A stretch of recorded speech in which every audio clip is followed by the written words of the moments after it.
Hi, everybody. Welcome to 1320 Main Studios. This is brought to you by Occupy Venice, and this is the first of a series that we're doing called Venice Talk. And tonight we're going to have filmmaker Peter Joseph here. We're very excited.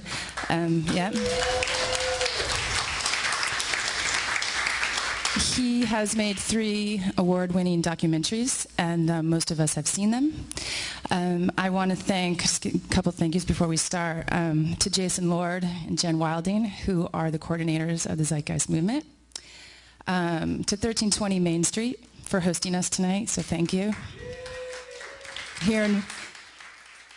We are live stream here in Venice, California, to Alex Mahone for running the camera.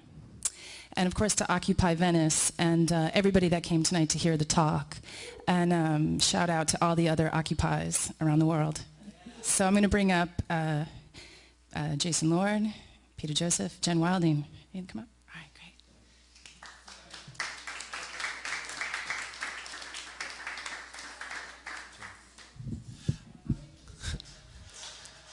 great. Okay, we got the comfy chair coming forward. Will that work? That'll work. Yes, sure. Yeah, I think. Stand to, or you want me? I'll bring the mic over. All right, we're sitting. Come over this way. Okay. Hi, everyone. My name is Jason Lord. I got involved with the Zeitgeist movement a couple of years ago, basically from seeing the movies, and I was inspired so much by the work of the film and what it talked about, what it advocates as far as a sustainable direction. I volunteered to help coordinate a California chapter, which is now 18 cities in California have similar chapters, which are groups designed similar to what yours is for Occupy Venice. So I was sort of the point person that brought in the website and bring everyone together. So anyway, we have a global movement. It's about 2 years of age. We've gone through a lot of similar growing pains. I actually sympathize and empathize with Occupy Venice for a lot of the struggles you guys have getting organized and getting off the ground. Anyway, I just want to thank everyone for being here tonight. It's mainly just set up for the evening. I think, did you have something you wanted to say first? Or, I'm just curious, how many people have seen any of the Zeitgeist documentaries, any of the 3 films? That's everybody, okay. We did a screening for Occupy Venice last month, I think, of Addendum. There's another film waiting in the wings after that, which is a little longer and a little more into details about the solution aspect, which is called Moving Forward. So you can see all these films online if you haven't seen them already, zeitgeistmovie.com. But we'll hopefully get to do, you guys have Sunday evening documentary screenings. We'll fit Moving Forward into the rotation at some point.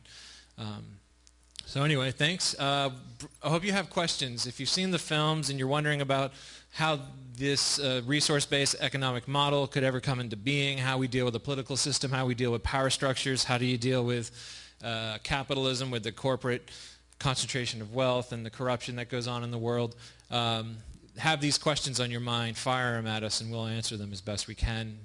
There's a very simple logic to being in balance with the environment and seeing the impact of the environment on human behavior. And when we start looking at the problems that we see as just the way it is all the time, you know, pollution increases, corruption in politics, I mean, there's a long list of statistics that we all identify with as problems. We start to see that these things are produced by the system the way it's designed. The monetary, economic, socioeconomic system, the way we have it set up, the way we live in it, produces the corruption that you see. It's actually systemic. So if we ever want to have a world where this stuff doesn't exist, or at least the probabilities drop, we're going to have to evolve out of the socioeconomic system that we're in. And there's a bit of a process to that. First, it starts with understanding and changing your point of view on what the problems are, the root cause, what's causing these outcomes. And then once you see that, we can move forward to a logical but very simple train of thought on how we could actually organize society and have everyone thrive, have health care, have the mundane jobs disintegrated, just drop away, you know, apply science, apply automation, create an access abundance for the world's people. And this model that we talk about is global. It includes everybody. There's no stratification. There's no person left behind. So Anyway, so just set that up in your minds and think of some questions for us, and we'll, thanks for being here. So Kim, did you want to fire away first? Okay, I think this mic is off right now. So I'm going to bring this over here. We can center ourselves. You guys could pull in, more towards the middle. That would be great.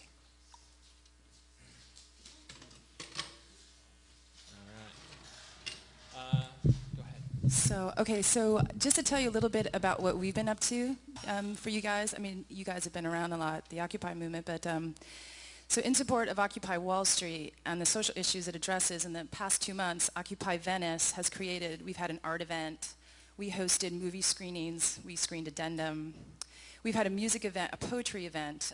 Some of us have helped set up the stages downtown and the performances at Occupy LA. We've participated and organized a march. A large group of Occupy Venice participants were at the raid of City Hall. I'm sure a lot of people here were there. And many of us are showing up at city council meetings and other political events. Most of us have seen your films. Some of us have followed the Zeitgeist movement. And a lot of us were there for your speech at Occupy LA after the march through the financial district. And we all took in that speech. It was great. So thank you. So I'm going to get to my question. So my question is, now that most of the tent occupations are down and people have reorganized like Occupy Venice, in your opinion, what would be the next best step for Occupy Venice and the other Occupy movements? How do we most effectively move forward now that we have a local and global group of supporters and there's this huge wave of momentum? Everybody's communicating around the world via Facebook, and it's really amazing. So we're at this critical point of reorganizing, and just in your opinion, what do you suggest would be next? You guys have years of experience. Sure. Go ahead.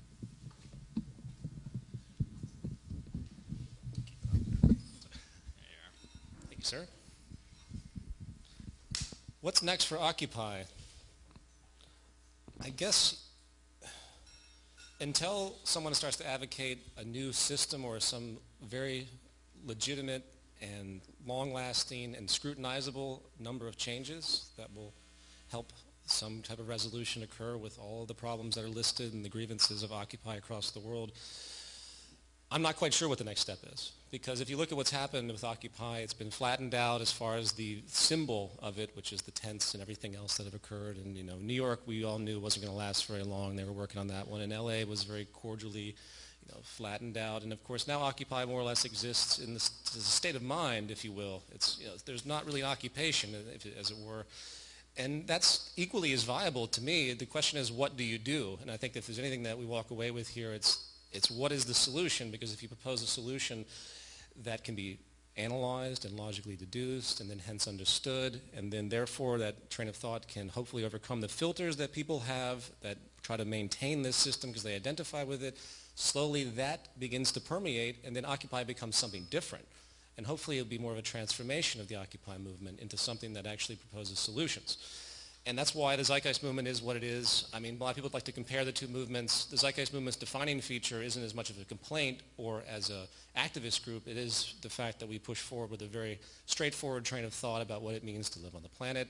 And if you've seen Zeitgeist Addendum or Zeitgeist Moving Forward, there's a great linear treatment on a lot of those issues.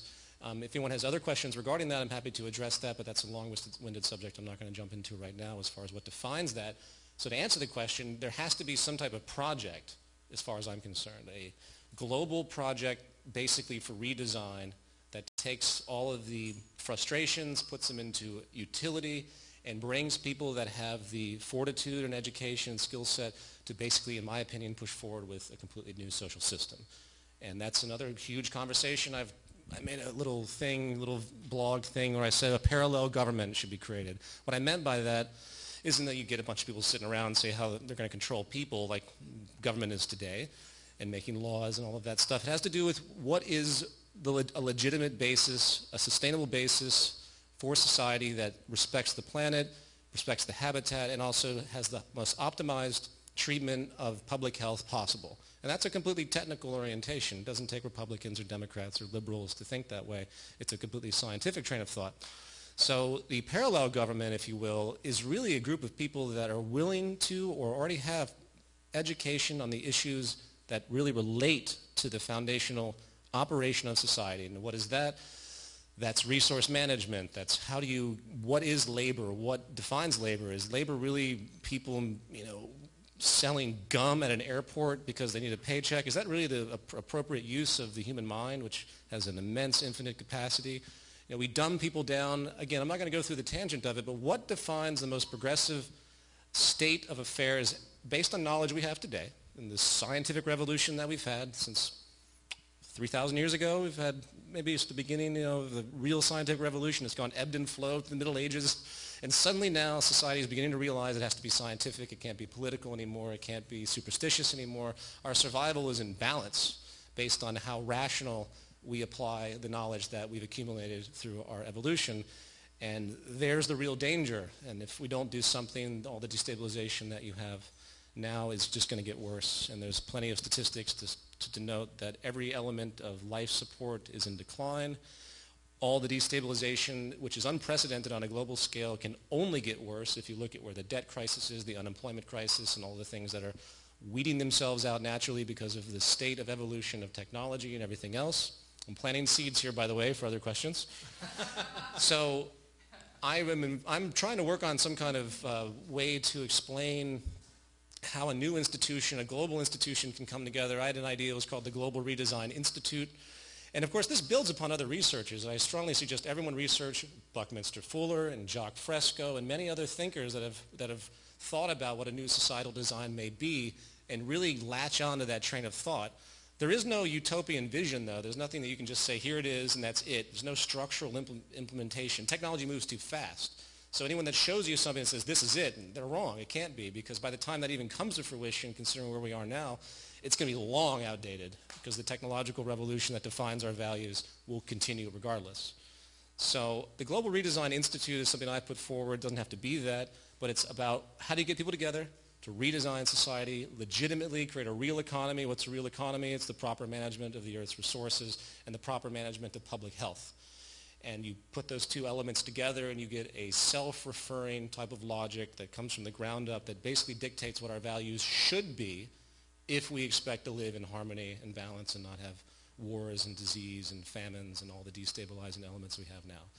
So to summarize that, some type of organization needs to emerge. I think Occupy is a great stemming point for this, just like many other movements out there like ours. And it has to come together where people say, you know what, we're not going to play the political game anymore. We're going to show the world what a real design of a society may be. And then if people see the merit of it, then the public slowly is educated, and then eventually a new counter-revolution emerges that's not violent, it's not protest. It will basically shift where it stops supporting the existing system and begins to support this other sustainable system. And the whole thing just falls over. As poetic as that sounds, it's not. Can't put that in any other phrase because I have no idea how it really would happen. Yeah. But that's the way I think this type of thing will work. I've given up on political things. I don't think the political lobbying, and I think there are plenty of intelligent people that could be turned around in the political institution, but the game is faulty. The political game is not about actual proper social management in the way that it really needs to be to define an economy. Of course, it's a gangland thing. It's a mafia thing. It's an echo of tribal mentalities. And that's unfortunately where the planet is at large with sovereignty and everything else. So I think I've planted many seeds there. And if anybody else wants to say something about that, we can move on. What? There we go. Oh, I'm fine to respond as the questions. Oh, okay, fine. Kim, I believe you had a list to start off with. Because we're webcasting tonight, we'll ask you to come up to the microphone. Otherwise, the people watching the video online can't hear you. So we'd like to get your questions recorded. So if you want to ask a question, just come up to this microphone right here and fire away.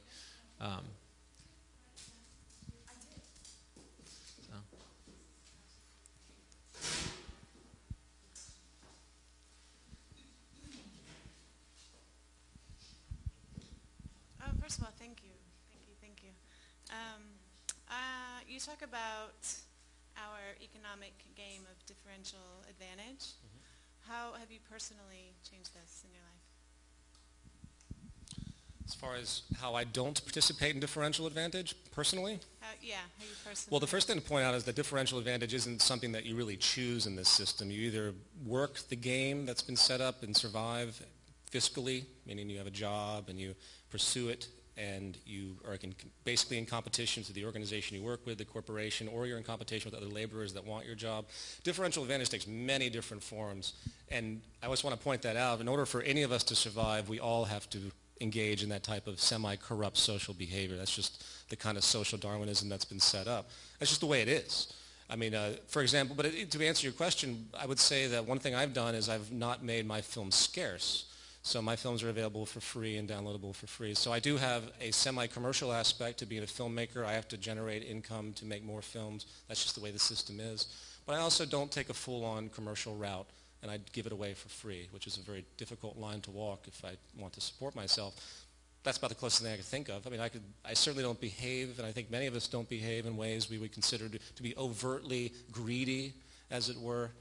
But it's all an issue of degree when you look at, say, the, quote, 1%. Who are these people? These are the best game players, the best people that strategize with differential advantage. They know what they're doing, and they think it's good.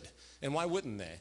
Why wouldn't they think it's good to have billions and billions of dollars while a billion people are starving? Why wouldn't they think that? Because that's everything the system has ever taught them as far as what defines their value and self-worth and status and success. So, but basically, I mean, you're talking about radical mind changing, right? I mean, you're really about kind of dewiring the way that we're all participating in that game. So I guess, to further that question, how do you... You remove the game. You remove the game itself. If you realize we're causal organisms, and as controversial as that is, people don't like to think of themselves as being that influenced by others. They don't like to assume. They like to think there's this heavy free will thing and that they're making their own decisions, but we're really not making our own decisions per se. We have a small threshold of free will, as it's called. Every word I'm saying has been taught to me, all the values that we all share historically, traditionally. Our political affiliations are all groomed and we're shaped and molded through our lives. So the financial system as it exists, because I used to be a trader. I used to be of the greediest mentality. I wanted to escape from this system. It wasn't that bad, but I wanted to get away, and the only thing I could think of was that. And my focus for many years was how to gain the most differential advantage in every situation I could get, because that's what I was taught. And that was what the environment required from me. I didn't have a moral aptitude for that. All that was irrelevant. It didn't mean anything. And it doesn't mean anything to most people when your survival is contingent upon that game and when everything seems to support and reward that behavior. So to be corrupt is normal in this system. That's really the way it is. It's an anti-social system. We live in a pseudo-social system.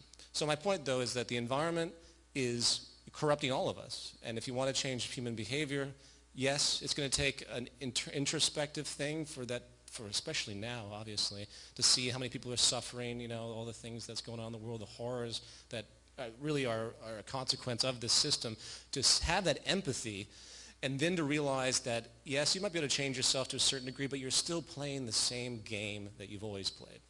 So every time you walk into a store, every time you work for a corporation, every time you seek and you gain employment over someone else who's applying for that job, you are engaging in an antisocial behavior, which is basically the root stem that leads to all the other non-empathetic behaviors you see in the world.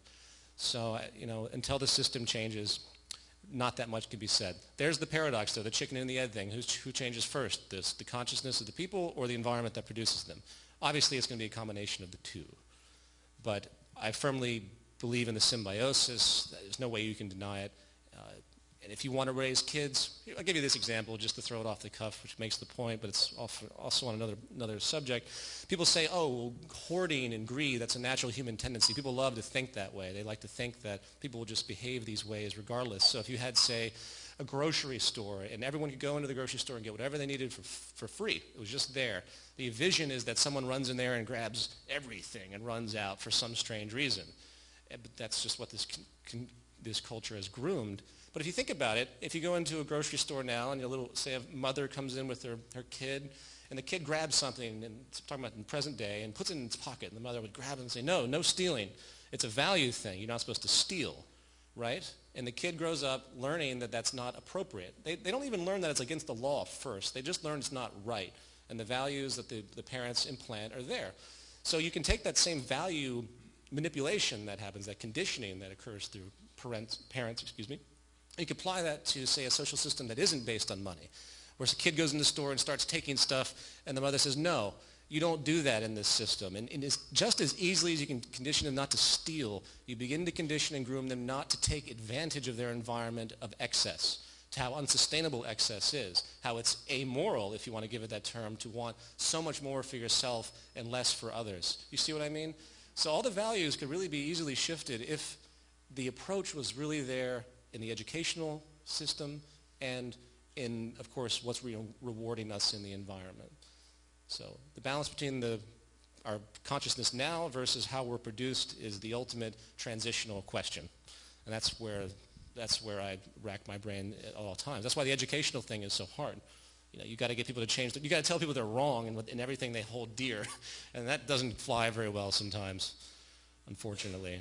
But if you sit them down long enough, they'll eventually get the logic, because eventually everyone gets turned around. And I'll say this in conclusion: with the breakdown of society, everyone is going to be turned around eventually, because the merit of these old values only serve a smaller and smaller number of people.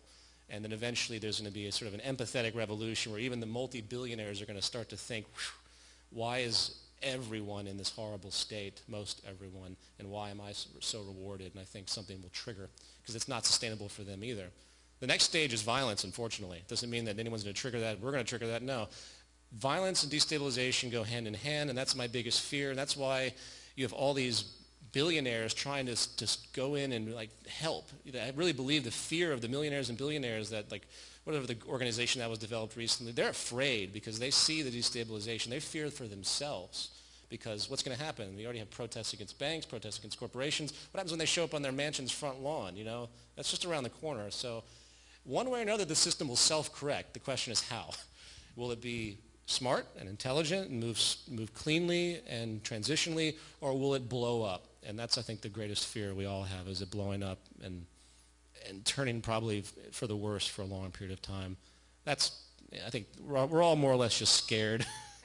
Frankly, that's pretty much why I'm here. I'm like, you just look at what's possible historically, and then you look at what's on the horizon, at least in my analysis and what the movement does, and obviously what Occupy recognizes.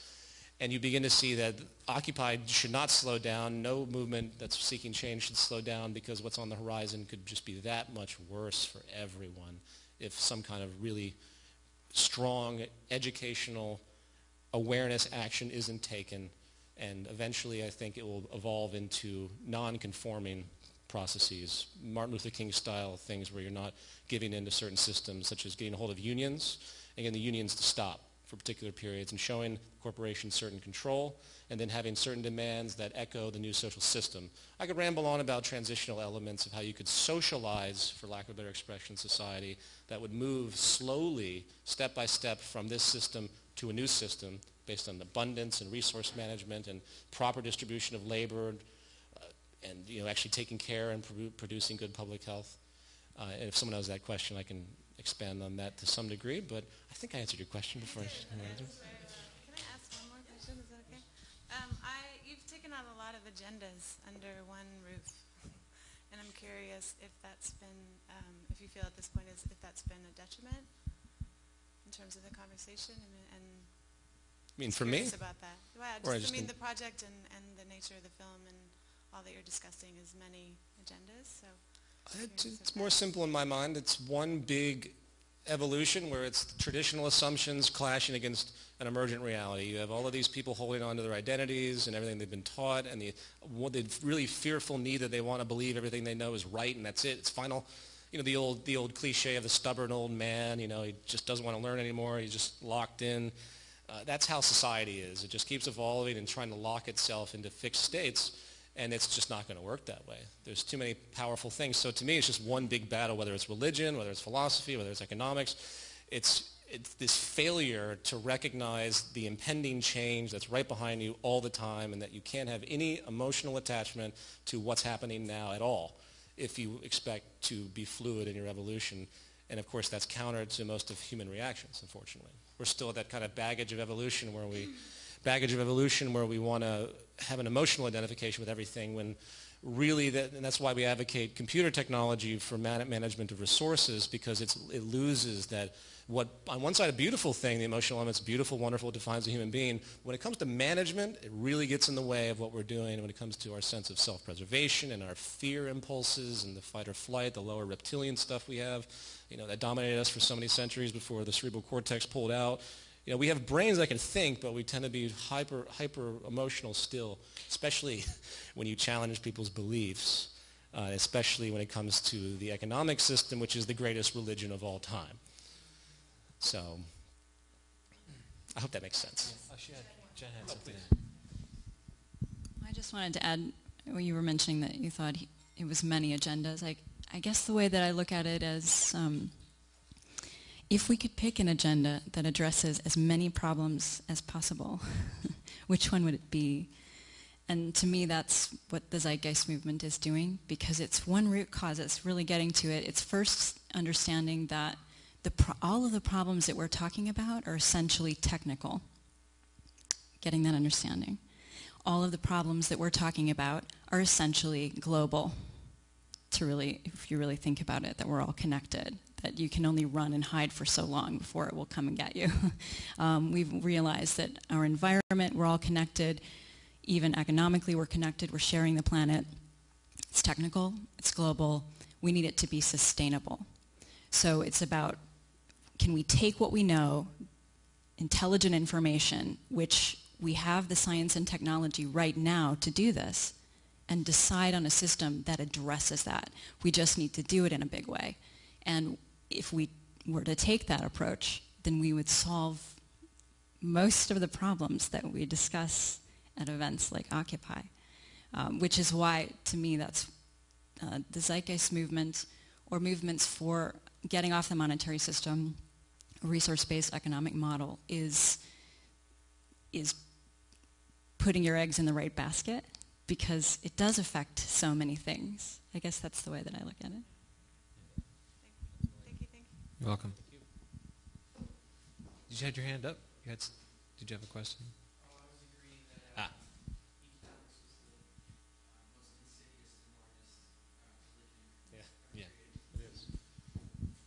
You did. Sure. Fire away. I, for one, would love to hear you ramble on about transitional elements. I hear about and read about Jacques Fresco, and I love his and your holistic approach to transforming reality into something that's more sustainable and works for more people. On the other hand, I work for coastal advocacy and water quality nonprofits, and a bunch of my friends are working for reduction of plastics in the ocean and water quality, and at the same time traveling around to see people to talk about it have giant carbon footprints, right? Sure. So I guess my question is basically, if it's going to be incremental, if the consciousness and the logistics are going to have to transform sort of at the same time, or swing back and forth, right, what are the next steps to changing the system? Well, again, it's subjective, and it depends on where we are at a certain point. If we were to start from now, the observation of automation and its power to produce an abundance, the observation of where science is and the amazing efficiency, not just for automation, but just approaches to how we can revolutionize, and the amount of efficiency that's not being utilized now, which is the beauty of the people like Jacques Fresco and Buckminster Fuller, is they recognize this, and they see that if we could just reduce the waste that's inherent in this system from many different angles of the market system to the way it's orchestrated through cost efficiency and all of this stuff of planned obsolescence. I won't go down the big list on that one. But I will say that the inefficiency is so vast that first you have to recognize the efficiency that's possible, and then you have to get a concerted effort to apply that. And I would say the first thing you do is you begin to make free certain things where the most efficient applications exist. So we know we can have vertical farms that can produce an immense amount of food with very low nutrient requirements, organically produced. aeroponics and hydroponics, very low water requirements. You can connect them to desalinization. Your mind can run with what's possible to basically create free food with very little human interaction with the farming mechanisms that are there. I mean, of course, most agriculture is automated anyway today, even the non-advanced kind. So what if you had that scenario where suddenly everyone in Los Angeles had access to all the life-supporting food that they wanted? It might not be caviar, but we're talking about a very powerful state that sort of drops all the market share on that level. So then you have energy. I'll allude to this as I go, if I can explain this correctly. Then you have energy as another example. Energy, right now we're living off of deposits in the planet, a very arcane, old, outdated idea. We're surrounded by energy forces that can be harnessed from wind to solar, to the geothermal, the heat that's built in the energy. I'm sure if you guys saw the film, you know all of that stuff. And that can be utilized very efficiently as well with advanced technology, and that would enable all energy to be free, easily. There's many other ways to transport electricity. You don't need the cumbersome utility lines that we do now. So let's just assume that you have free food and free energy, which is technically feasible right now, okay? That would reduce market share by a massive percentage. In other words, the GDP of whatever regions are doing this would drop substantially. So what does that do? It creates an offset. And the more you automate, the more it offsets the destruction of market share. And that will enable a gravity to move one way or the other. Either it fights the automation and the free resources, or it moves to want to push forward with full automation, full making free of resources. So you have a natural evolution if you approach it that way in a step-by-step manner, which could easily be done if you had the permission of government and corporations to do that. But that would be called socialism in this context. You can't possibly have anything, subsidized in that level to provide for people. That's apparently the Antichrist, in the system. That's what it's amazing to me when I see these political people go on and they're so against anything that's even remotely social, even remotely caring, and then they get applause from the audience. Like the brainwashing is mind-blowing. So you could have a step-by-step process like that where you apply the technology, it becomes free, it destroys the market share, reduces GDP. Suddenly everything else has to shift. The labor system has to shift. What you do then is you cut the hours in half. Everyone works half a day. The other people pick up the slack. You have a very systematic way of distributing labor, income. You just statistically figure out what's required based on whatever the price value is or whatever is left to be paid for. And slowly the same process continues. And when you think about all the jobs that have no utility, such as, say, you walk into an airport, as I mentioned earlier, and you have a cashier, all she does is ring up gum every 5 minutes. You could put a big front on that thing and automate the entire thing. There's nothing, if you walk to an airport, it's a classic example of full automation, right? There's nothing that couldn't be automated on the front. You used to have a big, I was going to put this in Zeitgeist moving forward. I was an animation I wanted to do. It was just someone walking through an airport. All it was the front of massive vending machines, because it really could be that way. And not crude either. We're talking about very sophisticated. It's already, the tipping point of that has already been there for a while. You see these vending machines. You go into a Subway restaurant, and you're like, what are they doing? They're in a conveyor line. You can automate that in 5 seconds. It's just waste of life. So that rationale comes in there too. So you start to think about labor not as something that everyone has to have, but you think about it and what's actually applicable, what's the best use for people. And if you really groom people, I think people say they say, oh, that person's just low IQ, they're just dumb, because they're dim-witted because they've been sitting there for 10 years ringing a cash register. Their brains have been wired to do just that. It's a horrible thing. The human potential is tremendous. Even those that you consider to be impaired or whatever, there's still tremendous potential and originality even in the most autistic individuals. It's just a matter of harnessing those issues. It's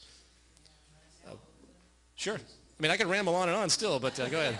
Well, I mean, I guess I totally buy into that. If a machine comes along that can make 100 people's worth of work doable by 10 people, then everybody should just work 10% as much, or until it's phased out, or maybe 12% as much, and the guy with the machine makes more money at the same time, right?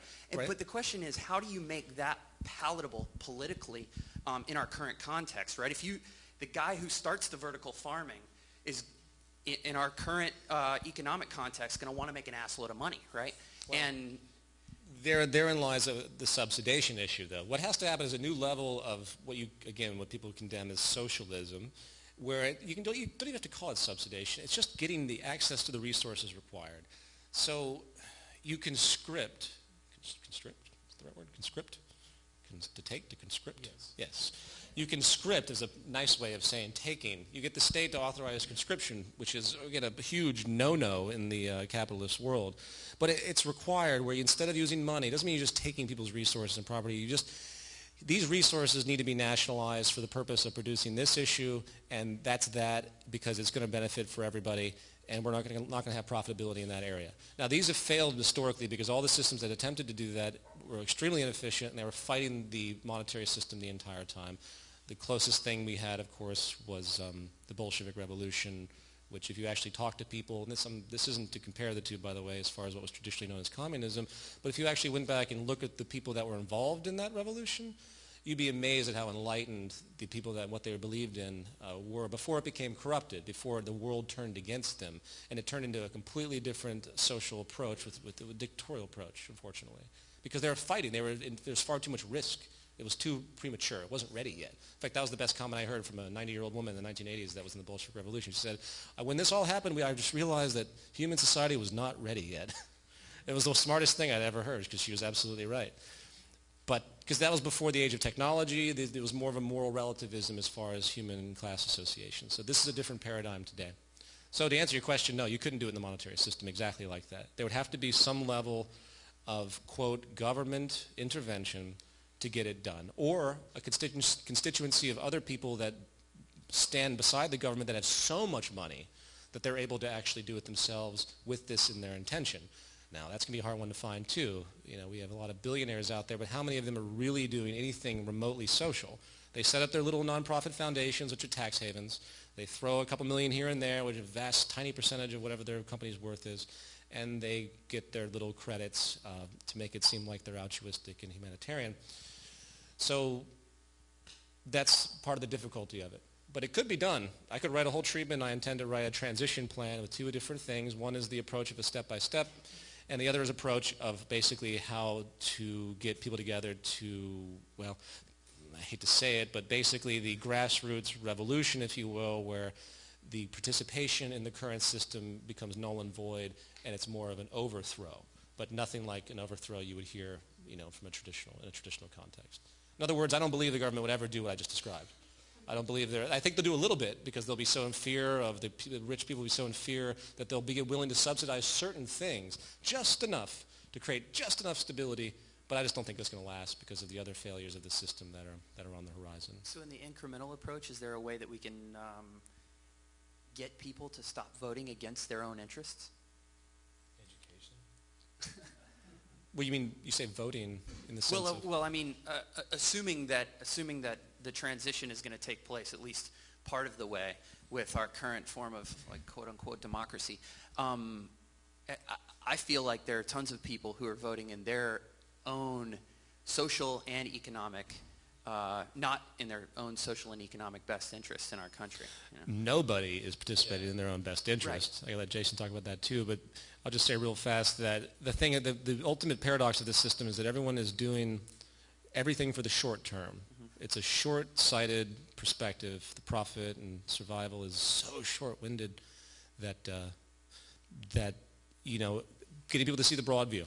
When you have Japanese nuclear power plants that were built with financial deficiencies that slowly they were not designed properly to withstand the earthquake, and now you still have fallout and all these atrocious things that you don't hear about in the media. No one's immune to that. Doesn't matter how much money you have, you can't build something to protect you from all the radiation that's coming in. No one's immune to nuclear winter if we ever reach that point of nuclear war. No one's immune to the real global problems that the system has been perpetuating and creating. And I think that's the ultimate realization, that the symbiosis is overpowering. So, sure. As far as this voting against your own self-interest, if you mean it in I see it as the political context is a limited context to see that concept in. Every time you buy something because it's cheaper, you're voting against your own self-interest. Just by the mere use of a monetary system, you're decoupled from what it took to get that whatever it was you bought to you. And in the broad view, there's like a average 75% resource waste for you to have whatever it is you took at this microphone, for example. Or globalization, which exploits slave labor for so many different things. The system reinforces, right, the multiplicity with all the different phones and all the crap that it's going to go into a landfill, and the rare earth elements that took millions of years to form that are in there. You know, that will be junked as valueless when the faster one comes out. I mean, it's crazy. You know, and so we, without even thinking about it, are constantly participating in against our own self-interest, because that's what the system requires us to do. So outside of the voting for a dictator for 4 years, once every 4 years, there's really not a lot of participation as far as that goes. I mean, this comes up all the time. Did you vote for where the roads go? No. Did you vote for the space program? No. Did you vote for the transportation system? Did you vote for where the stores are? Did you vote for anything? No, you don't. You know, and then there's this whole rhetoric around, well, you vote with your dollars. You know, and it's just like, you're only as free as your purchasing power in this system.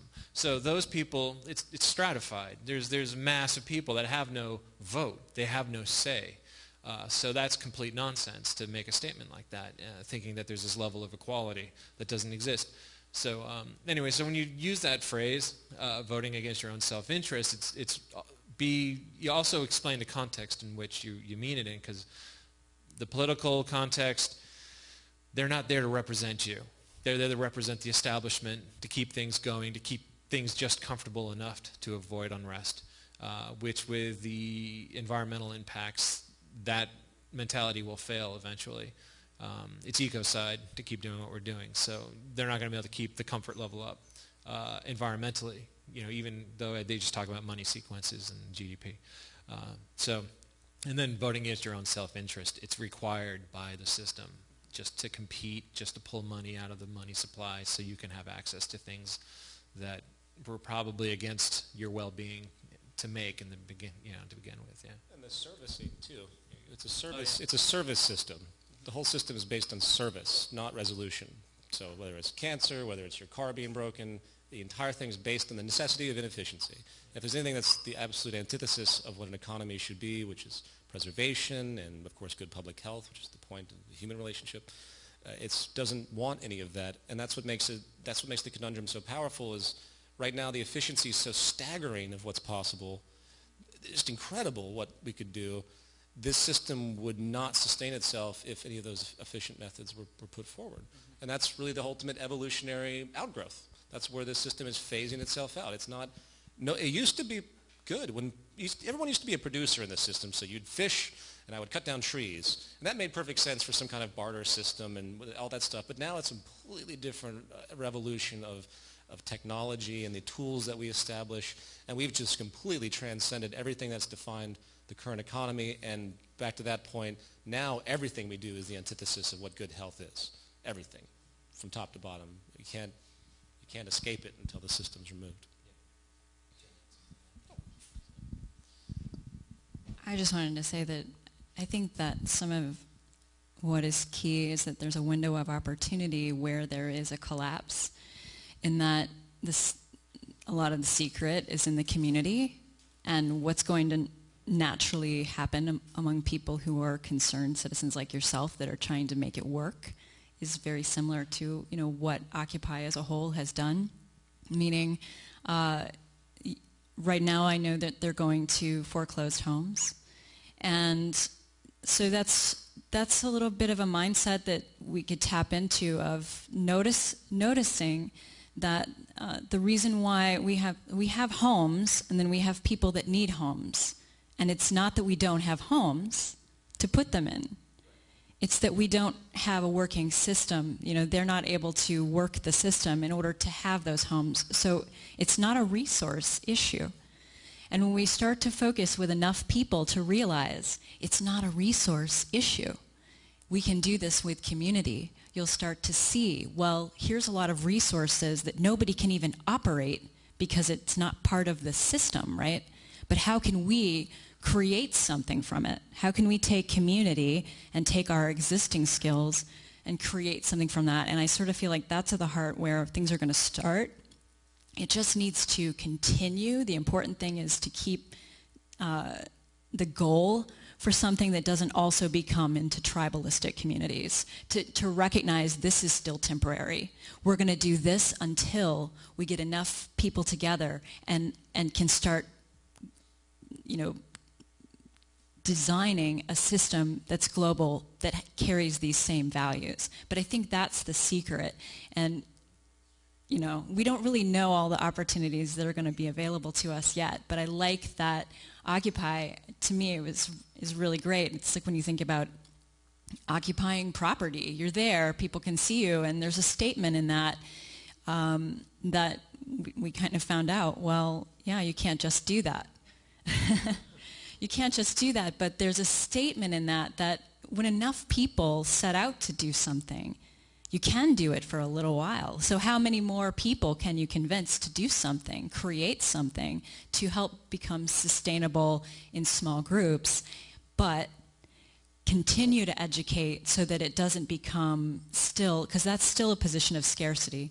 Use that environment to really get the values in that we need to transition off onto something global and take the skills that we have. Because people who are losing their jobs are technicians too. I mean, I knew someone in Illinois who built the computer that replaced him. And that's happening. So you have people with high level of skills that all they need are the resources to create something. Could be high tech even. Please.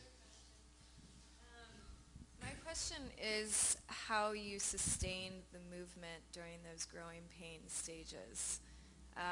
Does that make sense? Because there's about half of us who have been here for Occupy Venice from the beginning, and it's definitely been this ebb and flow of personalities and wants and needs, and I might know the answer to this, but I'm curious about your experience and if you have any feedback or wisdom about how you guys sustained the movement through the growing pains. Wow. There is an ebb and a flow, and there are a lot of people that have splintered off and done their own thing that aren't, like I'm one of the few original core volunteers, basically. You'll find that there's always a small core group that understand the direction and see the necessity for it, and so their actions are just based on that. I guess I've just learned not to manage my expectations, really.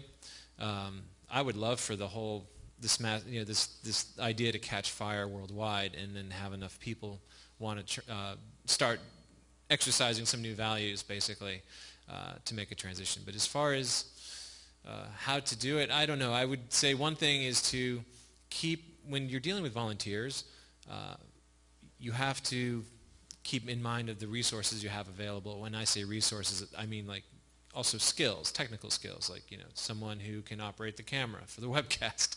He's a resource. Someone who's got the space, that's a resource. And you're always meeting people. There's probably all sorts of resources here. If you were to poll everybody in just the Occupy Venice group, you guys can accomplish a lot. But to keep what you're going to do is projects, what you're going to do to engage the public, what you're going to do coordinated-wise, be within the resources you have, and also understand that you guys, it's easy to get sunk by too many ideas. It's easy to have people come in and propose things that exceed the people's time or their skill or just what they're there for. That happens all the time, and one of the things I've had to do in the past is disassociate, and start over. So I'll be surprised if you don't come up against that as a group. The greatest barrier at this stage is there's a lack of shared values amongst a very angst-filled group of people, whether it's in the Occupy movement or the Zeitgeist movement or any movement that's been any activist group has this issue. And I think 95% of most activist groups, that have been around for a long time, they play the same game they've always played, which doesn't actually have any resolution, which, as an aside, is why I think the Occupy movement is so critical.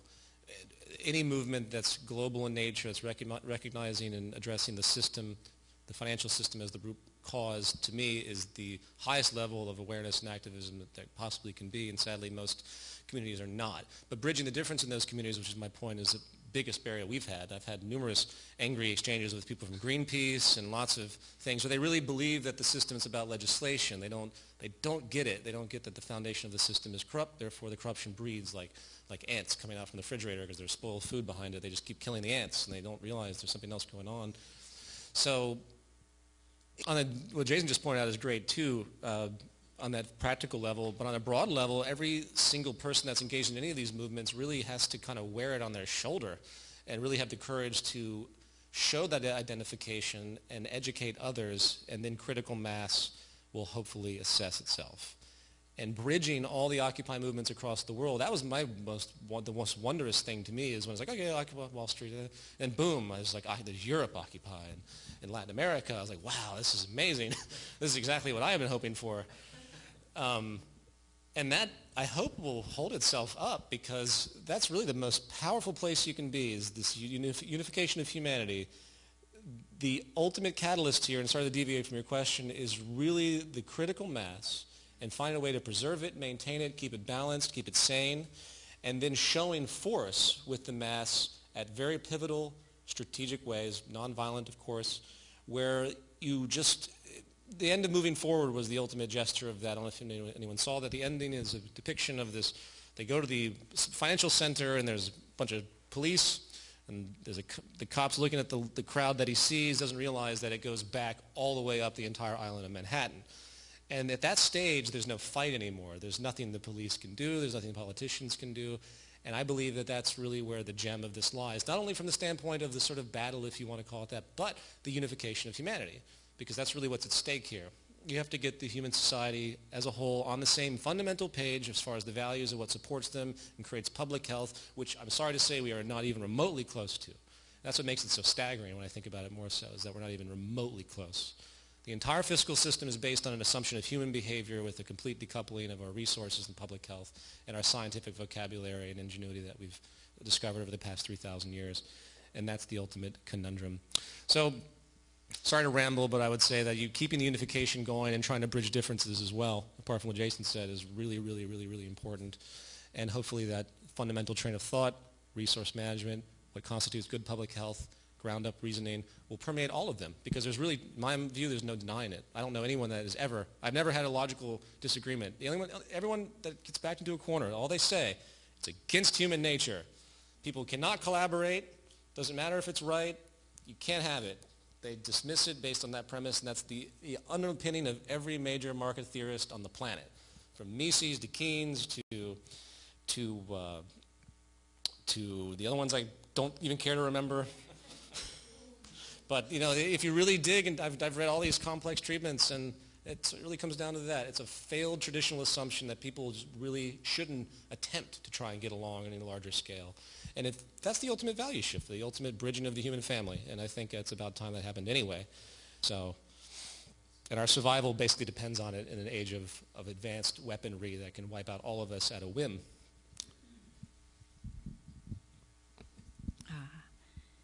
So speaking to a group wanting to build momentum as a movement, being a part of a movement that has had its own ebb and flow, I sort of feel like I feel your pain because we've been in it for a few years. And what I've come to learn from my experiences is that what has helped the Zeitgeist movement is that we are behind a very solid set of ideas. So one of the complex things about organizing anything, as I'm sure you've come to learn, is that requires people stepping into roles, taking on responsibilities, and becoming viewed as a leader, and then immediately becoming demonized in some way, or because we don't want any leaders. So how do you work with that? Because there's a need for people to take on responsibilities, and there's a need to also have everyone feel they're contributing.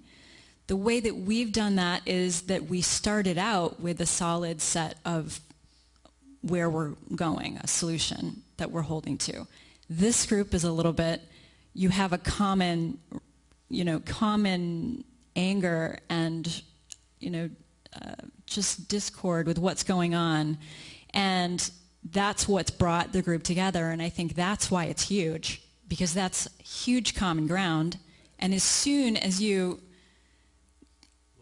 it's global problems, yeah, we're seeing everybody can relate to this, and they may not even have answers, but they can relate to not having answers.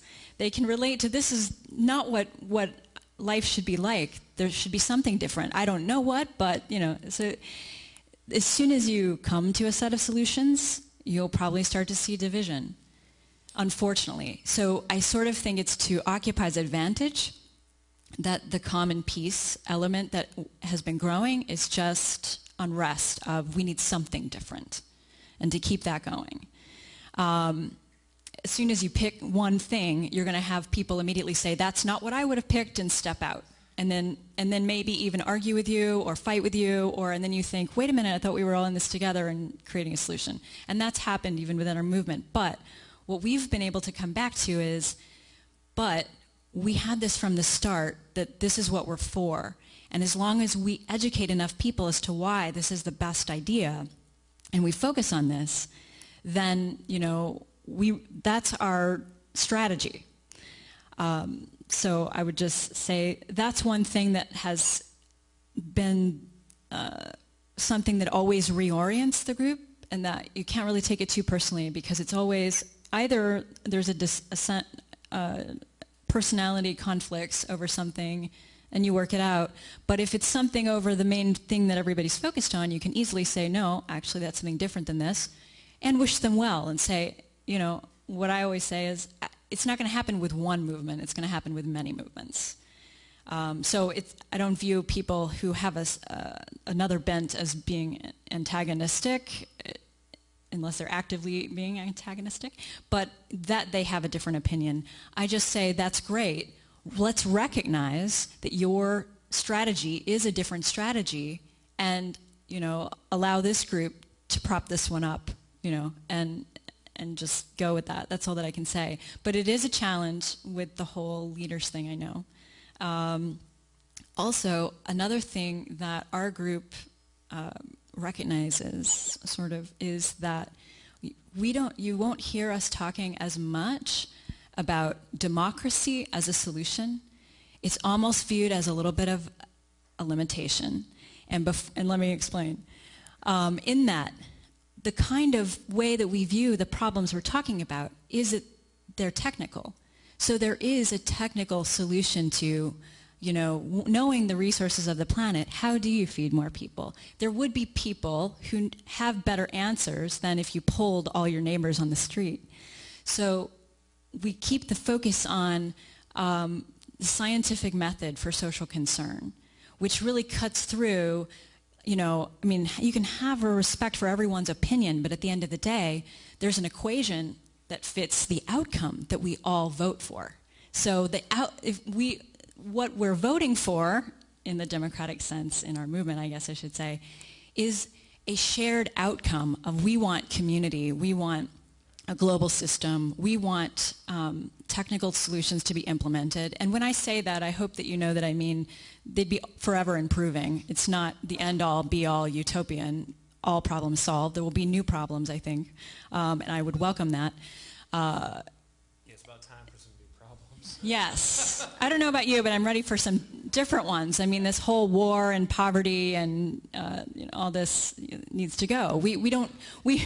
Intellectually, we've moved beyond it. We just need to, as a system, as a people collectively, create something that allows us a better individual experience as well. So I don't want to negate that a lot of people are very passionate about individual expression, but how much more expressive could you be if you had your needs met and a high standard of living, and everyone around you is happy with their standard of living? I mean, as far as content, where else can you go? More and more progress. Different problems, like I said. I don't even know what those are yet. I'm sure there would be. So not totally contented, but as far as, not having the grievances of just basic things, clean water, clean air, food, shelter, health care, there's no reason why people should be denied these things, and I think we can all agree on that. So in that sense, if we can get democratic behind a shared outcome and then seek technical solutions, that's what I think would be the best route to go. On the leadership thing, because it's hard for me to hear the stories of the people who step up to try to get something done in any movement and then immediately get demonized and cut down for having the courage to show some initiative. And the Los Angeles coordinator for the Zeitgeist movement said something I stuck in my brain about a month ago. And she's like, leadership isn't a dictatorship where you're just telling people what to do. It's by your actions that others choose to follow and participate. So it's basically, if anyone's done Landmark, it's inspiration. You're inspiring other people. So it's by your actions that others would choose to follow. So that changes the context of this view of a leader from a dictator to making decisions for you, to telling you what to do, to you want to participate because you see the merit in the action. And that would be something that hopefully could help anyone who steps up to initiate something, that they not get demonized and shot down right away just because there's this fear around the word. Yeah, so. Fear keeps people from stepping up. Yeah, I mean, if who wants to step up into a hostile environment to initiate something? So, respect people that step up to take on responsibility. It also works in the other direction, though, too, because as much as people cry about leadership, many people just want leadership. They don't want to think about things. A lot of people just want to follow somebody. They don't want to learn or educate themselves. The first thing, just real quickly, because I know we want to go into questions, the authority issue, though, is what you're alluding to. We recognize authority all the time. Authority is not a bad thing. When you go to a dentist, you're submitting yourself to an authority. You're not getting a democratic vote from everyone in the lobby to figure out how he's going to fill your tooth. You trust them, and there's reason for that. And I think that's important, and that brings you into the group mind concept, which isn't a fanciful notion. Everyone has certain proclivities and certain educational amalgamations that they accumulate in their life, whether it's through their genes in part and their culture mostly, that enables certain certain advantages over others in certain fields. We all have certain talents and skills that no one else has. It's just the nature of it. And the great failure of awareness is that we're all leaders in that sense, because you really can't have somebody in a position of absolute authority with absolute knowledge. The ultimate farce of leadership is it's someone that knows everything, and that's impossible. Everything that they do is an amalgamation of what everyone else has done since the history of human awareness. So it's one big emergent group mind, and in that context, if you can elevate to that level, you can't even find leaders anymore, because it's just this floating train of thought. It's just this general collective educational flow. There's no sourcing. No one's inventing anything. It's just a free flow. And that's a profound place to be, because it changes your entire view of the way you think about each other, the way you think about the world's problems, because you don't blame anybody anymore. You don't blame the leaders in Washington, because they're just little elements that are popping up over here out of the group mind we're over here. And eventually this spiraling will work, and it will kind of bring, hopefully, everyone on the same page through the biosocial pressures. But I'll stop there. You had a question? Could you jump up to the mic? Yeah, just for time, we only have a couple more questions, so if you have a burning question, just please raise your hand. Yep, okay, burning, yep. I actually had two. First was, what is your opinion of the overpopulation issue? There's a lot of different opinions on the subject, and some people would say it's a pressing issue. Others would say it's sort of an elite agenda. That'd be question one. And question two would be, sort of give me some notion of your timetable for when we might achieve a critical mass, for when this movement and others are creating a solution, versus when the current system might begin to recognize this as a threat and strike back, versus the evolution, versus the environmental issues that are degrading our planet. So, I mean, it's kind of when are we going to achieve a critical mass for all these various forces? That's a very abstract question. We just walked through the train of thought. I mean, what do we have? We have life-supporting elements in decline on the planet. We have immense social destabilization. We have general declines in public health in general, high increasing cancer rates. There's basically everything that's going wrong is slowly accelerating, and I think it'll just be a matter of time before the human lifespan begins its tipping point too. And that will be the ultimate sign, I think, which has already happened in other regions, just not in the West yet. That basic evolution, degradation of the environment and the social system is one side of it. Then you have the defense mechanism of the system that you point out, which is really the element of the military establishment, which basically are there to support the status quo. And that's something that's hard to predict because it's such an insidious type of thing. But the best defense, I would say, against that is this very invisible, if you will, critical mass. You know, we talked about leaders just a moment ago. A leaderless movement isn't that people aren't doing things, but no one's a highlight. I continually tell people to stop highlighting me, but I'm in a weird position just because of the film series and how it was founded and everything else. And I really do want to see things happen, but I try my best to get other people to, like if in other regions I get invited to go places, I'm like, listen, if you're in Brazil or wherever, please just do it yourself. I don't want to be seen in this way because that's the big failure of, say, WikiLeaks. You have one figure, Julian Assange. So anything that happens with him suddenly defines WikiLeaks, at least on the surface. It is. You want to get away from all of that, and that's why the leadership issue, everyone needs to step up and take their roles in certain ways where it becomes holographic. You know, the idea of holographic. It's self-contained in all of its component parts. And I think that is the best defense you could possibly have. Because if you look at the history of COINTELPRO and CIA and FBI and Malcolm X and Martin Luther King, there's an immense history. It's really beneficial to learn from when it comes to how they work to address leaders. You probably read about how this PR firm submitted a proposal to a series of corporations to work against Occupy, where they were going to, they pointed out how they were going to discriminately find the leaders, and they're going to work to exploit them, to demonize their character. This is public news. Did you hear about that? It was amazing. But it was nothing new. But the best defense is a holographic type of environment. And you just can't let a focal point come in. The train of thought has to prevail. And that's the new kind of revolution, if you will. It's really a revolution of education. As far as overpopulation, there's really no actual evidence that that's the case. We're overpopulated in this system. This system can't support everything, obviously. You have 1 billion people starving, 3 billion living on less than $2 a day, if I remember correctly. You have the poverty line in America for 4 at $23,000, which is nuts. I mean, there's many more impoverished than there are that are on the board in stats, just like there are many more unemployed that are on the board in the stats. All of that seems to allude to, there's just not enough to go around, there's not enough this and that. That's actually just shows how inefficient the system actually is. Land mass is perfectly abundant. I've already seen stats on how you could easily redistribute the current population, have an immense amount of land left over. The technological revolution could easily provide an abundance if you removed all the inefficiencies. This is one of the great revolutions of thought that Buckminster Fuller and Jacques Fresco pointed out. That it was roughly 20, 30 years ago we hit that point where you can see the exponential increase in science and technology and how much more efficient and the level of abundance that can be created. It's pretty easy to statistically quantify, especially when reduce and remove all the inefficiencies of the current system. So I don't believe in overpopulation. I don't see any real stats to support it. It's more of a propaganda tool to promote the farce social Darwinism we see. And unfortunately, and you mentioned a little bit about the elite, unfortunately it's also a kind of a pop culture issue now too. And I don't buy into that either. I don't think there's any, if there's going to be a plan to depopulate, it's going to come from the natural state of the system. It's not going to be anyone planning to do it. It's just going to be a natural consequence, just like it's a natural consequence in Africa where you have millions dying of HIV, when in fact the drugs are there.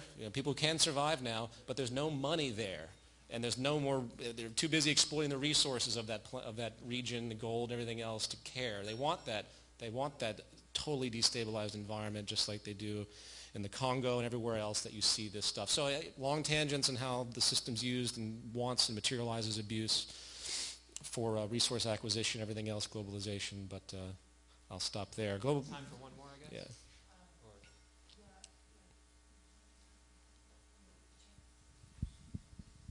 I understand that on a community level, it's important to come together to create community and do projects. Maybe that's time baking or permaculture or community currency. On an individual level, how do we pull out of the game? It seems like we're in or we're out. Even if we're doing work that we love so much, that we're so called to do, and it doesn't feel like work. It's not work, but we're taking that monetary currency to survive. What's the transition? What does that look like? I really believe that it's not going to happen from an individual action. It's going to have to be a collective. It starts with the individual, but think about it. I know plenty of people that run around and they have self-sustaining communities in different regions. I have friends in North Carolina that do this, and they just want to hide, basically. And then unfortunately, you can't hide from this. The economic system as it exists in its financial state is far too symbiotic already, and the natural consequences as far as the environment are equally as symbiotic as consequences, so there's really no escape. I would say that you walk the line, as we all do, where you submit to the system and whatever commercial element you have to, and then you dedicate another element of your life to this type of movement. And that's the best way I can think of it. Yeah, that's basically what I would say. Over here. Yeah, I would say as you start to get more and more into a value system that supports what we're talking about, which a lot of you are already familiar with, you find that you start to make little choices over time that are different, and you could probably look back and say, you know, I used to do this, but I haven't done this in a while. You know, it could be, being more conservative with resources, being more eco-conscious in a sense of what you're utilizing, reusing things. That sense. It could be sharing amongst friends, doing free cycle. It could be, giving stuff away on Craigslist instead of just tossing it, just making sure it goes to somebody who needs it. Those little things, if everyone were to do a lot of little things and make those little transitions that have that underlying value set, I think it would actually have a big impact. We've already started to see that even on a small level with like people recognizing that, that banks are in their life in a way that they don't really want them. So how do we move off of that? How do we get out of that? Do we move to a credit union? What's the deal? Little changes of thought will create, I think, the paradigm shift we're looking for. It's nothing major. You can't unplug entirely, unfortunately. And even like Peter said, the people who try, then you have the danger, like I said before, of wanting to just have your little world, your corner of earth, and then people will eventually invade your resources out of need. So that's why you can't just go to that as the ultimate solution. But you're going to need to start taking provisions to have an awareness in your community of how could we be more sustainable if we need to be, and making those connections. Just those little things. Just turning off the television of programs that do not support, and I say this, and Jason works in the television industry, but Oh, come on, but I know how to webcast. So. Or put better stuff out there, put informative things out there, things that support a different value set. In other words, stop engaging in the things that people are creating for, the mass media effect. And the more people we can get to be turned off by that stuff, the less of it I think we'll see, and then we'll start to see a gradual transition. But I think it's very small adjustments, if you can imagine, making those that will make the difference overall. Lots of people doing that, all coming through education. Sure. Okay, go for it, please. Hey, thanks so much for being here. This is awesome. So the question is pretty much Occupy specific. From the beginning it was, the energy was completely focused mostly on occupying spaces, attracting people to the movement and getting the issues out. Now that the whole eviction of our, right to peacefully assemble has come out, what is the best or the next step that you would feel, or what is the most pressing issue that we need to fix in order to actually make that better world? So where do you, well, that's a great question. There's all sorts of small awareness actions. Really what you guys are doing is an awareness campaign. It's not, you guys, you feel the problem and you're trying to get other people to feel it too and really draw attention to it and say, yes, we're serious about this. The ultimate tool of the establishment that is being used against you and everyone else is divide and conquer, which is what has been used since the beginning of everything. You can go back and read Nazi documents that were written in full statistical treatment on how to divide up any type of opposition. Divide and conquer is a very old notion. And the greatest problem with any large movement is that either the division happens internally with people that don't get along, they don't have a clear understanding of what their problem is, the problem and hence the solution. And as Jen pointed out, you really want to alienate people, you start talking about solutions, because most people just like to complain. And they're just not ready. They're not ready to really focus on anything and think that way, unfortunately. So the greatest thing that needs to happen in the broad view is the unification, and continuing that in the tightest way you possibly can. And somehow a larger organization needs to merge. In the Zeitgeist movement, we have chapters. Crudely, we have about 1,000 chapters stretched across 70 countries. And we have meetings, there's chapter meetings, it's in a kind of a reverse hierarchy where we have a level of data flow. You can go to the site movement and read about all that stuff. And while we're still small in number and holistically compared to world population, it's quite amazing to see how tight we really have become, especially when everyone's kind of sharing the same solution, which is amazing. It's one thing just to have people complaining again, but I'm continually impressed by what's happening, even though it's small. And to me, that's the ultimate seed. And then you do one of two things. You create solution-oriented projects, and then you create disturbance projects that are legal and nonviolent that will disturb the system just enough to draw even more attention to it and maybe even force recognition to the root problem that you're addressing. As I mentioned earlier, you can engage unions, you can engage people. It's one thing for a union to say protest with you guys, it's another for them to engage in a concerted effort to stop what they're doing for, say, one day. Imagine what would happen if 50%, here's the example I use, which I don't advocate because it's kind of meaningless, but if, say, if 50% of the United States population decided not to pay their income taxes, do you honestly think the U.S. government can go after and prosecute every one of them? The power is in numbers, and that's the ultimate chess game here. That's why the movement does what it does, and why I can't talk about that enough, and that's why all of our strategies are around creating a global human mass appeal. And the moment you have that, the moment you show that, it becomes self-protective. So you assume you have an Occupy movement over here in one country and they get really oppressed. You make sure the network is strong enough where people come to your aid in a public awareness campaign. There's a massive new world of media and blog that can really stir things up. And now things that hit Facebook and things like this, they actually get to the news now because it moves so fast. So you create a self-protecting network that's global, as large as possible, which is, again, what we're trying to do too. It's really the same goal if you think about it. We just really have a pretty discrete solution we're trying to put forward. I mean, at the end of the day, and I hate to ramble on this, I really believe the Occupy is just on the edge of what we've been talking about for a long time. This isn't about the movement. It's about just the train of thought. If you want a sustainable society that's balanced, that doesn't have conflict, there is an empirical, near empirical train of thought that can be established and understood. And once people are permeated with that, there's no turning back. I mean, we've really messed ourselves up psychologically. I mean, I walk around, all I see is inefficiency everywhere. All I see is absurdity and obnoxious. I'm completely ruined.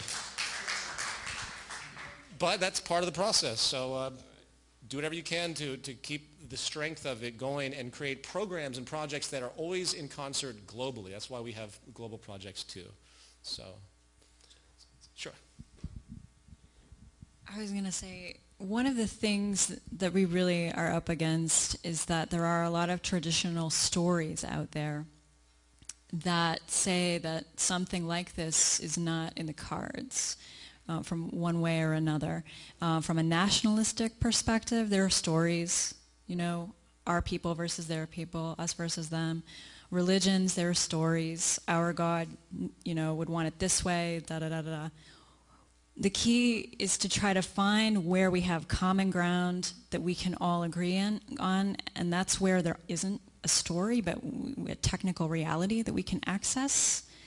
And I'm not saying stories are bad, but I'm saying any opportunity you have to expand someone's story to allow this reality is going to help immensely, because we really need to move out of the mindset. The only thing keeping us from moving into a sustainable direction is people thinking we can't. So the more that you can help wherever you are, even as an individual, to just even interject, not in a combative way or debating way, but even just to ask a question that allows somebody to think, well, you know, could it be that could we do this technically? And if we could, how would you feel about that? is that wrong to do it if we could, and things like that, and just engage people in that sense, and we can sort of break through, because really, if you look around, reality doesn't match so much of what the stories are about how life is supposed to be. Or even then if you played the game right, then you would have your nice little nest egg and retire. That's not working for people anymore. They need a new story. And yet some of them, even so, are sticking to the story because it's the only story they know. So I would just say, find the story and find a way to say, you know, I know you've mentioned that, but can you think of examples in real life where that is really applicable? Or do you think maybe there's something different going on? You just expand it a little bit, and I think if all of us are doing that, we will be engaging the world towards this paradigm shift that's necessary. One more? Okay, cool. How you guys doing? Thanks. I heard you say that you liked numbers, so I got a couple numbers for you. This is just something I happen to be playing with today. There was an article in the local paper back in September that one of the elementary schools had to have a car wash to raise money for toilet paper because the budgets have been cut back so many times year after year after year that they don't even have money to put the toilet paper in the elementary school, so they had to have a car wash for that. While on the other hand, by the end of the calendar year, the United States of America will have spent nearly $4 trillion on the war in Iraq. So I did a little math. I figured out the size of the planet Earth, which is 500 million square miles. You guys, Earth is your thing. It's huge, right? Yeah, that's right. You could with the money. It's the beginning of the global survey. But it's everybody's thing. I'm getting there. With the money that we spent on the war in Iraq, we could have covered the entire surface of the Earth 6.7 times. That's just a little analogy for you. No, but the reason that I'm saying those things to you, because the reason that I'm saying that is just to paint a little picture of what the reality is with regard to our universe, our world. You know, let's not kid ourselves. The industrial military. It's a well-oiled machine right now, and for there was a statement someone made earlier about the Occupy outlay ending peacefully. Well, it didn't end peacefully for the people who weren't able to get off the property. Yeah. It ended really brutally. Sure. Some of the people were even actually terrorized to get to bring to break their circles. So I guess what I would just like to ask you now, if I can put a question to all that, those numbers, is for someone like me who's been around for a long time and seen a lot, I'm pretty overwhelmed by how bad the bad is versus how few and how small the good is at this point. So if you guys just want to comment on that, that would be great. Thanks. Sure. Well, I think because the system instills fear on people to not want to step out of the box, the people that were in the Occupy tent cities had a tremendous amount of courage to be there because they knew what was at stake. And most people, while they identify with those values, wouldn't put themselves on the line like that, wouldn't forego their occupations and all of that. It's just so difficult to be semi-self-preserving in those environments. So I think the numbers actually are there. It's just not coming to fruition. And I will point out, as I did earlier, you talk about the abuse. There's so many more of us than there are of any of them.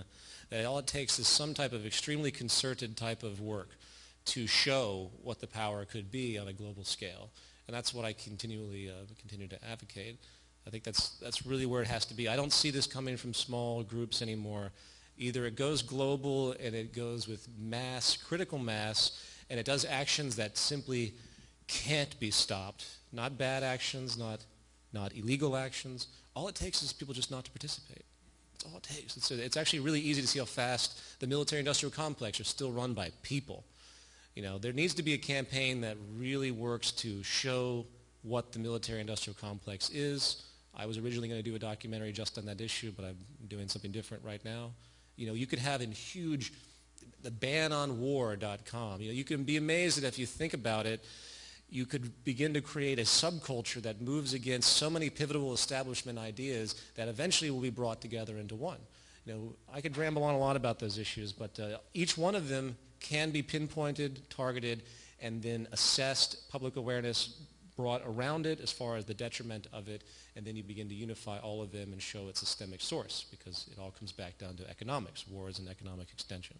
The police and the Occupy are defending the economic institution. So, well, you mentioned sort of the military-industrial complex. I think of weapons of mass destruction, and I think we need some weapons of mass creation on the flip side. What else was I going to say?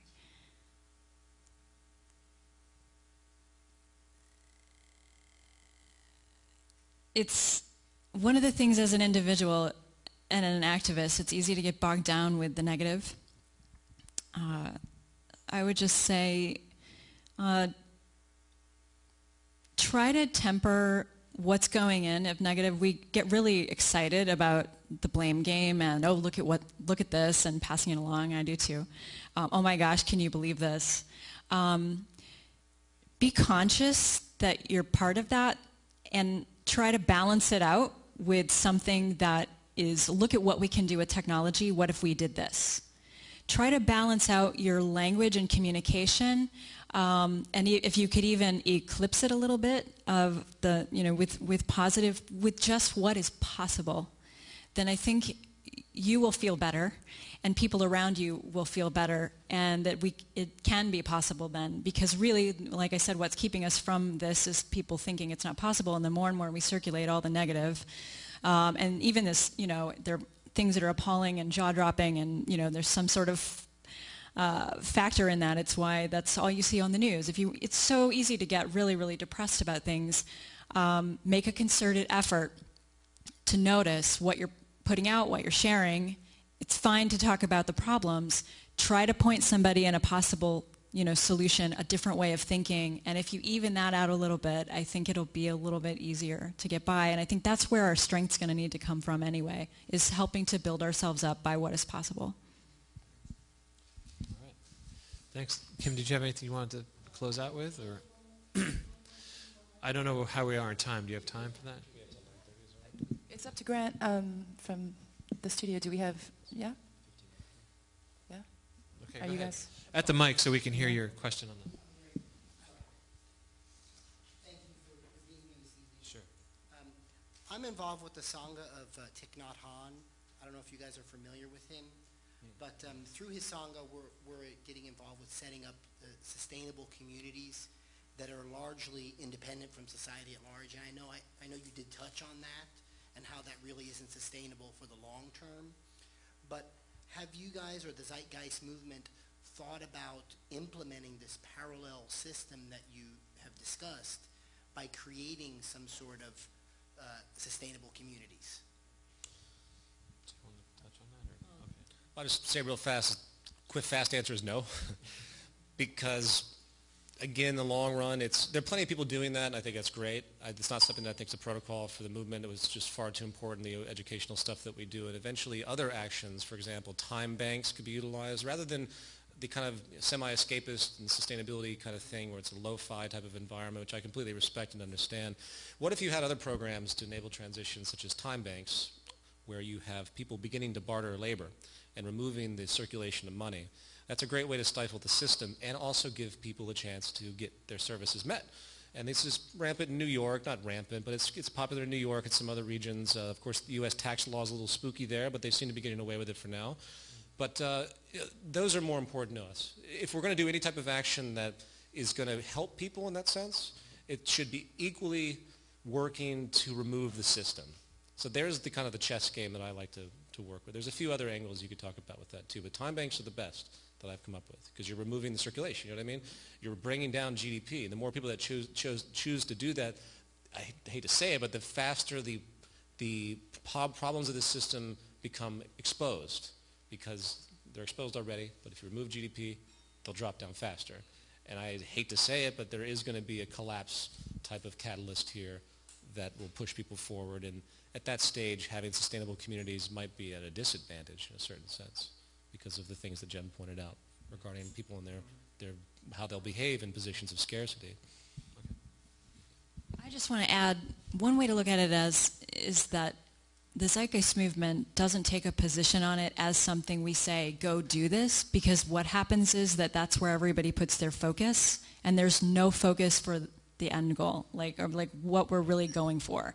So what we say is, if you have an inclination to be a part of a community that is getting off-grid, say, or growing your own food, or those kinds of things, go do it. That's great. You'll meet a lot of people who are Zeitgeist friendly and want to be a part of that, and we send people your way, and we'll be doing our own thing to get involved in sustainable systems as things collapse as individuals. But as a movement, we're still going to be talking about these ideas at the forefront, because otherwise we haven't solved the problem globally. So I just view it as something that needs to happen at the same time as the education that we're doing. It's something that's going to happen anyway. As people find that's the only thing you have left, you're going to have to create a community. You're going to have to rely on your community. So that, to me, is a little bit more inevitable. If you have ways to educate people on how they can do that better, that's great. Stuff like that gets circulated among individuals in our movement all the time. But as far as what we consider activism towards a solution, that's when we're talking about getting out of the monetary system, building a global system. That's when you'll hear us not so much go to that, because it's easy to get stuck in that, and it's not, the end-all solution that we're looking for as far as where we're headed. So that's why I would say, don't think that we don't support that. It's that we support it for do what you have to do, transition. That's great. But we would hope that where you are, that you would also be doing both, I guess.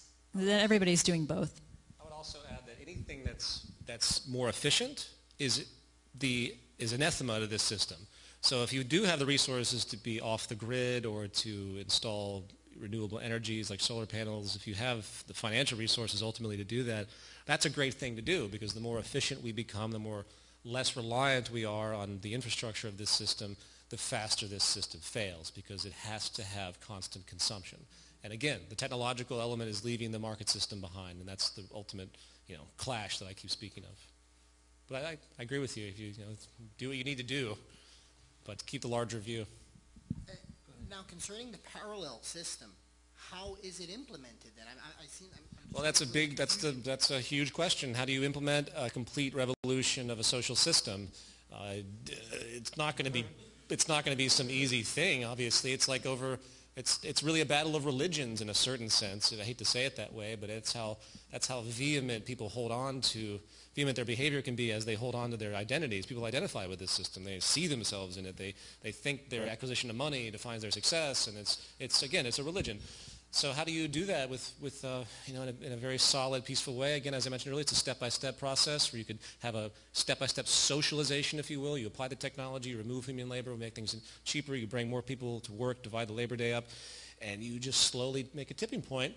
That's probably not going to happen that way. It's probably going to happen with a big bottoming out of society, with a lot of subcultures that emerge that go off the grid to try and protect themselves, and eventually, somehow it's going to kind of congeal itself back with a new scientific state of revolutionary rationality that's going to have to emerge, which is a technical revolution, and then someone will come forward, hopefully with, as I mentioned, the Global Design Institute, or some other organization, the Venus Project, Buckminster Fuller. These guys have been thinking about this for a long time. Are their solutions empirical? No, but the train of thought's there. And that's the most important thing. So any engineers out there, think about it. How would you redesign? Walk down the street. How would you redesign all of Los Angeles? Why? Don't you think it's kind of silly that we have all these stoplights that are completely uncoordinated and you're just sitting there burning gas? You know how much gas is burned sitting at these red lights? That's just atrociously, but most people don't even think about that. Think about all the people that get killed by cars why don't we just build little pedestrian walkways that go over the top of these things? That seems logical, doesn't it? Or maybe underneath, as they could do in New York. Or, there's all sorts of things that your mind will run with as you get more creative when you see how inefficient things are. And hopefully that type of design revolution will emerge. So what I hope to implement, this final point again, to plug this, is this Global Redesign Institute, go nonprofit, which is literally a huge team globally that's working and sharing the group mind technically to figure out how to redesign society from the ground up, region by region, block by block.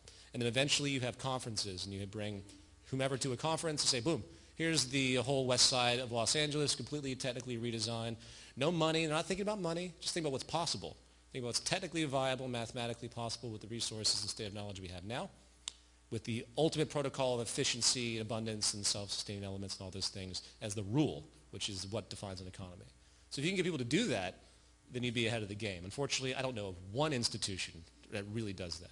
Even those institutions that have solutions that are floating, none of them have applied them to anything I've ever seen. So to me, that's I think, is the next step, the actual application to show the world what's possible. And then from there, people will ask the question, why aren't we doing this? And there you have your transition.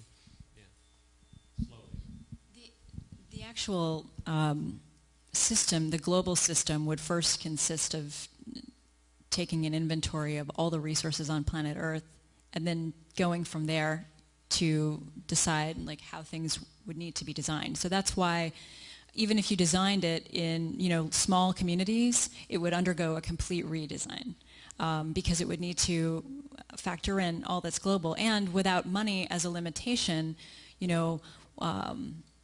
that's another factor too that goes beyond what is possible in the actual design. Well, see, this is kind of what I was thinking in that regard, is that if you have a prototype where people can actually see it, right, then it may raise awareness to an even higher level, because all of this, as you were saying, is about raising awareness. That's right, really the bottom line. People don't see outside of what they've been conditioned to see. People only know what they've been brought into. And you'd be amazed how many people, when they hear this stuff, the light bulbs that fly off, because they never even pondered such a thing. They don't even ponder what a world without money might be, or even considered what, having free resources and how that would work. It's a religious indoctrination, and it blocks their creativity. And that's the biggest barrier, ultimately. It's the value of barrier. So I agree with you. That's why I think that's a good idea to have the design type of quality. Even if it's just on gesture, though. It doesn't have to be 100% firm as far as relationship to the empirical assessment. Absolutely, always, because the carrying capacity of the Earth is directly related to the advancement of technology. It's not just the physical gold and food and everything else. It's always an evolution. So all those factors taken into account, if you get the public to understand. It's not complicated either. It's not complicated to realize you just, manage your household. Imagine that. Imagine actually taking account of things. It seems like we might do that, but we're not. We're not doing that at all. Anyway. Is that it? All right. Thank you so much. Thank you. Appreciate it. Thank you.